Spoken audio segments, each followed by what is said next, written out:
என்னென்ன வேணுன்றதை நான் இப்போ எடுத்து வச்சுருக்கேன் பாருங்கள். 1/2 ஸ்பூன் மஞ்சத்தூள், இது வந்து ஸ்பெஷல் மசாலா, இஞ்சி பூண்டு பேஸ்ட்டு, இது வந்து 1.5 ஸ்பூனு, இது வந்து 2-2.5 ஸ்பூன் இருக்கும், 1 ஸ்பூன் உப்பு, மல்லி புதினா, கொஞ்சோண்டு கலர் பொடி, கார்ன்ஃப்ளவர் மாவு, அப்புறம் வந்து சிக்கன் 60 மசாலா, இது வந்து கொஞ்சோண்டு ஒரு 1/2 ஸ்பூன், ஒரு 3/4 ஸ்பூன் வந்து குழம்பு மிளகாத்தூள் எடுத்து வச்சுருக்கேன். இதுதான் நமக்கு ஓவராலாக பார்த்துக்கோங்க, இதுதான் நமக்கு தேவை. இப்போ சிக்கன் எப்படி இருக்குன்னு சொல்லிட்டு பார்த்துக்கலாம். சிக்கன் வந்து இப்போ வந்து நான் 3/4 கிலோ எடுத்திருக்கேன். இது நல்லா கழுவிட்டு மஞ்சத்தூள் வினிகர் ஊற்றி நல்லா க்ளீன் பண்ணிவிட்டு நல்லா 2-3 டைம் அலசிட்டு எடுத்து வச்சுருக்கேன். இதை இன்னொரு டைம் அலசணும். அது இப்போ இது பண்ணணுன்றதுக்காக நான் அப்படியே எடுத்து வச்சுருக்கேன், உங்கள்கிட்ட காமிக்கணுன்ட்டு. இன்னொரு டைம் நல்லா அலசிட்டு இப்போ நம்ம எடுத்து வச்சுருக்க மசாலாலாம் போட்டு நம்ம நல்லா பிரட்டி வச்சிடலாம். ஃபஸ்ட்டு வந்து மல்லி புதினா போட்டுக்கலாம். கருவேப்பிலையும் இதில் ஆட் பண்ணிக்கலாம். கருவேப்பிலை நல்ல மாதிரி பொடியை அரிஞ்சிட்டு போடணும். கொஞ்சோண்டு கலர் பொடி வச்சுருக்கோம், அதையும் போட்டுருவோம். அப்புறம் வந்து குழம்பு மிளகாத்தூள், சிக்கன் 60 மசாலா, அப்புறம் வந்து குழம்பு மிளகாத்தூள். இது வந்து நாங்கள் வேறு மாதிரி அரைப்போம், நீங்கள் எந்த மாதிரி அரைச்சாலும் சரி. இதில் இது வந்து ஒரு 3/4 ஸ்பூன் போட்டுக்கோங்க.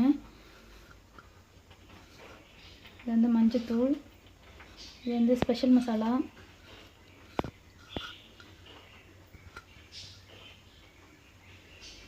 வந்து இஞ்சி பூண்டு பேஸ்ட்டு, உப்பு, அதுக்கப்புறம் கார்ன்ஃப்ளவர் மாவு.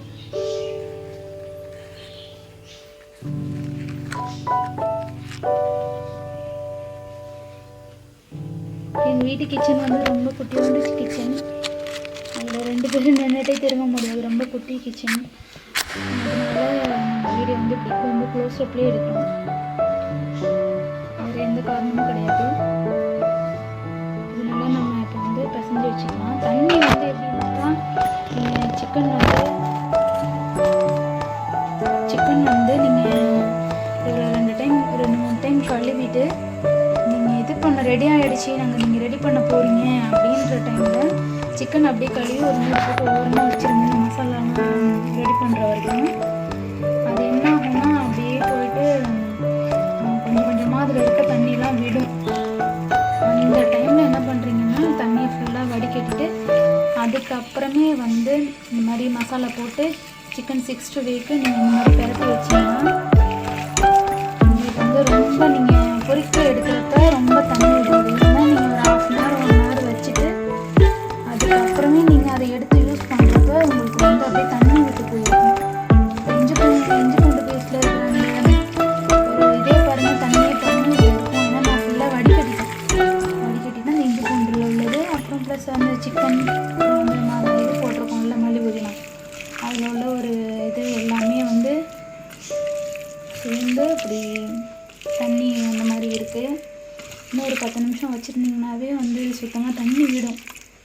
அதனால் நீங்கள் என்ன பண்ணுறீங்கன்னா ஃபஸ்ட்டு அலசிட்டு ஒரு 1/2 hour எடுத்து ஒரு 15-20 நிமிஷம் எடுத்து ஓரமாக வச்சுருங்க. இந்த மாதிரி நல்லா பிசைஞ்சிடணும். இந்த டைமில் உப்பு பார்க்க முடியாது, அதனால் ஒரு பீஸ் போட்டு வறுத்து சாப்பிட்டு பார்த்துட்டு அதுக்கப்புறமே உப்பு பத்தலைன்னா ஆட் பண்ணிக்கோங்க. நான் இப்போதான் அந்த மாதிரி பண்ண மாட்டேன், ஏன்னா ஃபஸ்ட்டே நான் கணக்கு தெரியுன்றதுனால நான் ஃபஸ்ட்டே வந்து போட்டுருவேன். அவ்வளோதான், சிம்பிள். அவ்வளோதான். இஞ்சி பூண்டு பேஸ்ட் மட்டும் கொஞ்சம் அதிகமாக போட்டுக்கணும். போட்டு ஒரு 15-20 நிமிஷம் நல்லா ஊற வச்சிடணும். கலர் பொடியும் ரொம்ப போடக்கூடாது. நான் வந்து இந்த மாதிரி அதிகமாக நான் யூஸ் பண்ண மாட்டேன். இந்த மாதிரி சமைக்கிறதுக்கு மட்டும் கேசரி, அப்புறம் வந்து 60 மசாலா, இதுக்கு மட்டும்தான் நான் வந்து போடுவேன். 65 இதுக்கு மட்டும்தான் போடுவேன். இது அப்படியே நல்லா ஊறட்டும். அப்படியே ஊறிட்டு ஒரு 1/2 hour, அதிகபட்சம் 1/2 hour, குறைஞ்சபட்சம் 20 நிமிஷம் இது ஊறணும். ஊறினதுக்கப்புறம் வறுக்கிறப்ப நான் உங்களுக்கு காமிக்கிறேன். நேரம் ஆயிடுச்சு. நம்ம சிக்கன் 60 மசாலாவோட சிக்கன் போட்டு நல்லா ஊற வச்சது. இப்போ வந்து நம்ம வறுக்க ஆரம்பிக்கலாம்.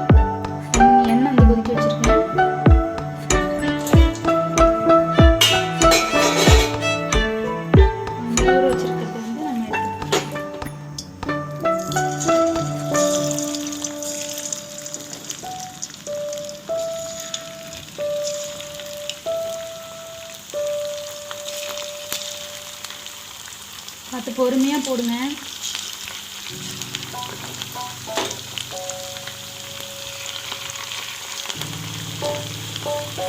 இதில் கொஞ்சமாக அரிசி மாவு ஆட் பண்ணிக்கலாம்.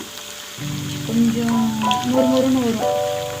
பிள்ளைங்க சின்ன சின்ன பிள்ளைங்க இருக்கிற வீட்டில் அந்த மாதிரி அரிசி மாவு போட்டு செஞ்சோம்னா நல்ல மொறுமொறுன்னு இருக்கும். நானும் இந்த தடவை அரிசி மாவு சேர்க்கல.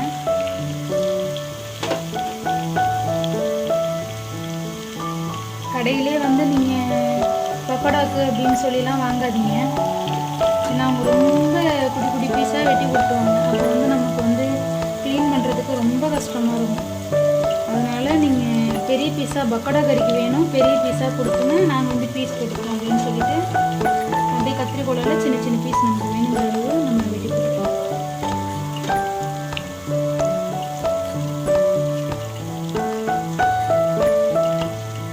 நல்லா இது பொரிஞ்சு வரட்டும்.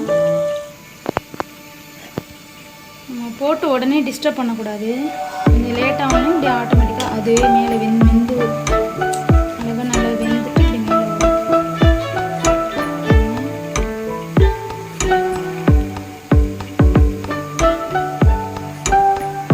அடிக்கடி போட்டு கண்ணா பண்ணாலும் கரெக்டாக வருது. அப்படியே மைல்டாக.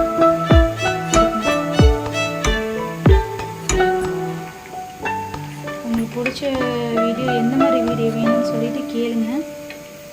ஹோம் டூர் தவிர வேறு எந்த வீடியோ வேணாலும் கேளுங்க. ஹோம் டூர் வந்து என்னால் போட முடியாது.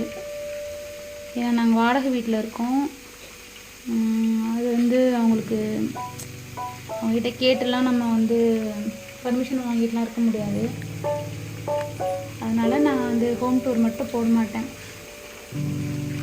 உங்களுக்கு வந்து எந்த மாதிரி டூரு மற்ற எந்த மாதிரி வீடியோஸ் வேணும்னு சொல்லிட்டு கேளுங்க. கண்டிப்பாக எந்த சமையலாக இருந்தாலும் நான் உங்களுக்காக ட்ரை பண்ணி கண்டிப்பாக உங்களுக்கு செஞ்சு காமிக்கிறேன். நல்லா இருந்துச்சு. இந்த ஸ்டேஜில் நம்ம எடுத்துக்கலாம்.